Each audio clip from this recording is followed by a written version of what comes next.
Sementara itu, sebagai komunitas yang kerap dijuluki sebagai masyarakat ilmiah, perguruan tinggi yang merupakan pusat pengembangan ilmu pengetahuan dan teknologi, bahkan juga seni, mesti menawarkan solusi nyata kepada pemerintah dalam menghadapi gelombang pandemi COVID-19.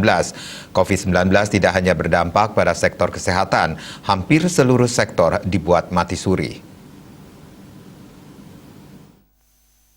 Akademisi Ide Bagus Radendra Swastama mengatakan dalam kondisi seperti saat ini, ketika segala sesuatunya berjalan tidak normal dan berbagai masalah mencuat ke permukaan, maka menjadi sebuah tantangan tersendiri bagi perguruan tinggi untuk memberikan kontribusi nyata bagi masyarakat. Menurutnya, kondisi seperti pandemi saat ini dengan semua dampak ikutannya menjadi ancaman krisis multidimensi memang tidak mudah diatasi.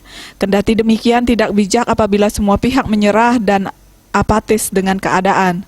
Sebagai komunitas yang menganut ideologi Tridharma perguruan tinggi, tentu berbagai pengetahuan yang dikembangkan di kampus patut diabdikan kepada masyarakat.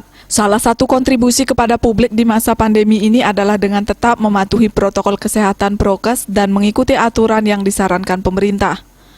Pemanfaatan teknologi informasi sebagai media komunikasi dan diseminasi gagasan tentunya dapat dilakukan sebagai pengganti tatap muka.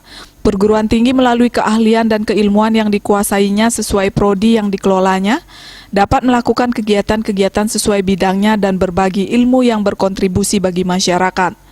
Misalnya, prodi pertanian dapat berbagi informasi tentang bertani praktis yang dapat menjadi alternatif aktivitas di masa pandemi, bahkan alternatif sumber pangan sehat.